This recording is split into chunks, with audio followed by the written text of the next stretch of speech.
लेकिन यह निश्चित है कि इस साल सभी पोस्ट ग्रेजुएट क्लासेज के एडमिशन एंट्रेंस टेस्ट पर होंगे और ऐसा हरियाणा की सभी स्टेट यूनिवर्सिटीज़ में होने का निर्णय लिया गया।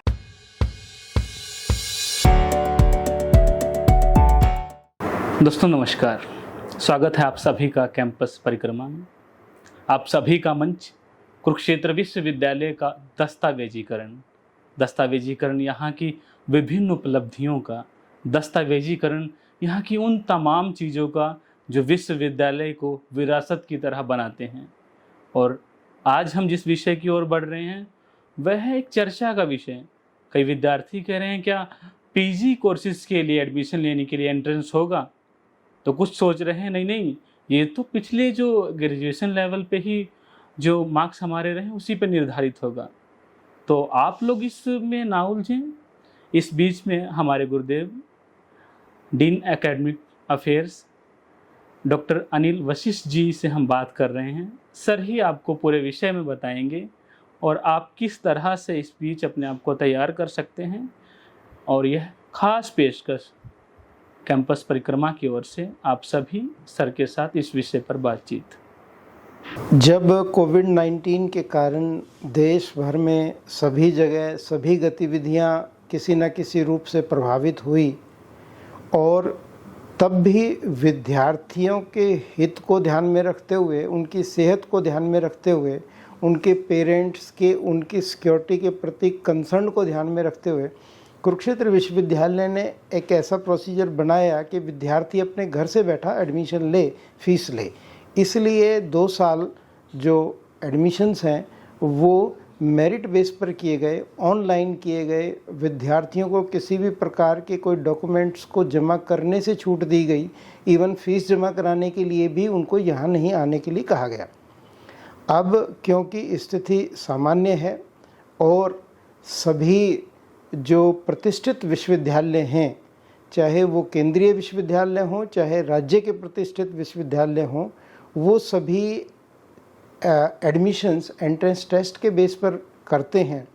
और हमारा विश्वविद्यालय भी 2019 सत्र तक जो सभी कोर्सेज के अंदर एडमिशन्स एंट्रेंस टेस्ट के बेस पर करता था और विदाउट वेटेज करता था, तो विश्वविद्यालय ने ये निर्णय लिया है कि कोविड से पूर्व के जो स्थिति थी एडमिशन्स के लिए कि सभी एडमिशन्स को एंट्रेंस टेस्ट के थ्रू किया जाए, ना कि मेरिट के बेस पर। तो विश्वविद्यालय ने यह निर्णय लिया। जी सर, क्या ये केवल विश्वविद्यालय स्तर पर ही होगा या इससे जुड़े विभिन्न कॉलेजों में भी इस तरह की जो है लागू किया जाएगा? मैं यहाँ ये बताना उचित समझता हूँ कि हरियाणा के सभी state universities, government state universities, 12 universities के सभी रजिस्ट्रार, कंट्रोलर ऑफ एग्जामिनेशंस और डीन एकेडमिक अफेयर्स की एक बैठक 15 मार्च को हुई, जिसमें आने वाले सत्र में क्या कॉमन एकेडमिक कैलेंडर होगा, कब एग्ज़ाम होंगे, कब एडमिशन्स होंगे, कब उनका टीचिंग टर्म होगा, उसके बारे में निर्णय किया गया। और एडमिशन टेस्ट किस प्रकार सभी यूनिवर्सिटीज़ में हों और एफिलेटेड कॉलेजेस में हों, इसके बारे में भी चर्चा की और निर्णय लिया गया। और सभी यूनिवर्सिटीज़ ने ये फैसला किया कि PG admissions, post graduate classes के एडमिशन इस साल सभी यूनिवर्सिटीज़ एंट्रेंस टेस्ट के बेस पर लेंगी। एक फैसला ये हुआ। दूसरा, पिछले साल से DHE ने इंस्ट्रक्शंस दी कि यूनिवर्सिटीज़ एफिलेटेड कॉलेजेस में पीजी क्लासेस के एडमिशन्स जो यूनिवर्सिटी कंडक्ट करेगी, यूनिवर्सिटी उसकी काउंसलिंग करेगी।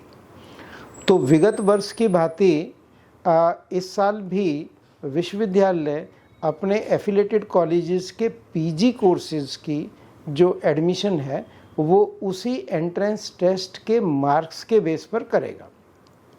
पहले काउंसलिंग के 3 राउंड्स एंट्रेंस टेस्ट के स्कोर के मार्क्स पर होंगे और उसके बाद जब काउंसलिंग पूरी हो जाएगी, अगर सीटें रिक्त रहती हैं, खाली रहती हैं, तो कॉलेजेस उसी स्कोर पर, एंट्रेंस टेस्ट के स्कोर पर जो अपने एडमिशन्स करेंगे। लेकिन अगर वो लिस्ट एग्जॉस्ट हो जाती है यानी कि वहाँ पर कोई कैंडिडेट नहीं रहता है, तो कॉलेज अपने आप फिर डिग्री के मार्क्स के बेस पर, यानी qualifying examination BA, BSc, BCom के बेस पर वो एडमिशन कर सकेंगे। लेकिन यह निश्चित है कि इस साल सभी पोस्ट ग्रेजुएट क्लासेस के एडमिशन एंट्रेंस टेस्ट पर होंगे, और ऐसा हरियाणा की सभी स्टेट यूनिवर्सिटीज़ में होने का निर्णय लिया गया। ये प्योरली एंट्रेंस टेस्ट पर होगा, और इसके पीछे एक जो नीति है वह काम करती है कि विद्यार्थी जिस विषय में रुचि रखता है, जिस विषय में वो मास्टर डिग्री करना चाहता है, तो केवल उस विषय के ज्ञान की परख उसको एडमिशन देने के लिए होनी चाहिए। इसी कारण से पहले भी विश्वविद्यालय की पॉलिसी यही रही है कि सब्जेक्ट का एंट्रेंस टेस्ट हो और उसमें उसकी ग्रेजुएशन के मार्क्स ऐड ना हो, ताकि इसके दो कारण रहते हैं। एक, विद्यार्थी को उसके रुचि के विषय का लाभ देना एक सबसे मूल कारण ये रहता है। दूसरा कारण यह भी रहता है कि हम एडमिशन की प्रक्रिया को यदि छोटा नहीं करेंगे, यदि हम थोड़ा संकुचित नहीं करेंगे, तो जो शिक्षण की अवधि है, जो पीरियड ऑफ टीचिंग है, वो कंप्रोमाइज़ होता है। तो उसमें हमारे विद्यार्थियों को ज़्यादा से ज़्यादा समय शैक्षणिक गतिविधियों के लिए मिले, इसके लिए यह आवश्यक भी है, और ऐसा प्रयास विश्वविद्यालय लगातार कर रहा है कि जो टाइम है, पीरियड ऑफ एडमिशन ड्यूरेशन और एग्जामिनेशन टाइम, इनमें थोड़ी कटौती करके विद्यार्थियों को शिक्षण के लिए अधिक से अधिक लर्निंग का टाइम दिया जाए। ऐसा इन दो कारणों से ये निर्णय का आधार है। जी सर, यदि एंट्रेंस की बात करें तो ये कब तक होने की सर संभावना, अगर अपने विश्वविद्यालय की हम लोग बात करें? सभी एंट्रेंस टेस्ट को अभी तक जैसी कल्पना की जा रही है कि जून के माह तक सभी को पूरा करने का अपना संकल्प है, यूजी पीजी सभी के लिए, ताकि 1 तारीख से और 20 जुलाई के बीच यूजी का एडमिशन वर्क पूरा हो जाए। उसके लिए एंट्रेंस टेस्ट केवल कैंपस में होगा, बाकी एफिलेटेड कॉलेजेस के लिए उसकी जो नीति है, वो पॉलिसी है, वो डीएचई बनाता है, तो वहाँ पर एडमिशन डीएचई की पॉलिसी के हिसाब से होंगे। जो कैलेंडर के अंदर समय रखा गया है वो 21 जुलाई से लेकर 21 जुलाई से लेकर के 31 जुलाई तक का एडमिशन के लिए समय रखा गया है, और 1 जुलाई से पीजी की क्लासेस सभी कॉलेजेस और यूनिवर्सिटीज़ में स्टार्ट हो जाएंगी। इसी प्रकार से यह भी संकल्प लिया गया है कि अंडर ग्रेजुएट क्लासेस का जो इस बार जो शिक्षण सत्र है वह 21 जुलाई से आरंभ हो, ताकि जो यहाँ थोड़ा सा हम पिछड़ रहे थे उसको भी हमें कवर अप करना है, और अगले सत्र तक सभी जो गतिविधियाँ हैं वो नॉर्मल रूप में हों, और हमारे विद्यार्थी ना केवल हमारे विश्वविद्यालय में अप्लाई कर सकें, बल्कि राष्ट्रीय स्तर पर अनेक केंद्रीय विश्वविद्यालय और भी जो प्रतिष्ठित विश्वविद्यालय हैं उनमें भी अप्लाई कर सकें।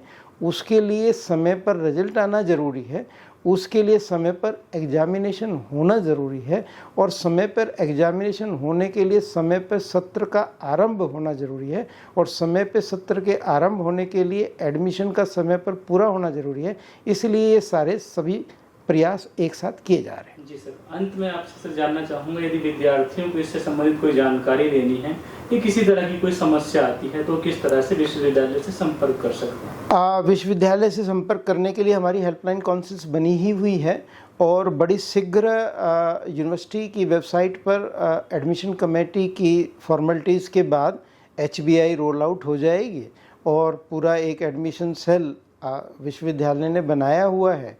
प्रोफेसर राकेश कुमार उसके इंचार्ज हैं, और उसके बाद जैसे ही ये एक्टिविटीज़ रोल आउट होती हैं तो हम हेल्पलाइन नंबर भी उसके साथ साझा करते हैं, और HBI में सारी चीज़ें स्पष्ट रूप से विद्यार्थियों को मिलेंगी, ऐसी आशा है कि उनकी सभी जो जिज्ञासाएं हैं उसके अंदर स्वतः पूरी हो जाएंगी। लेकिन फिर भी कोई कमी रहती है तो हम सभी जिम्मेवार व्यक्ति विद्यार्थियों की जिज्ञासाओं के लिए हमेशा तत्पर और उपलब्ध रहते हैं।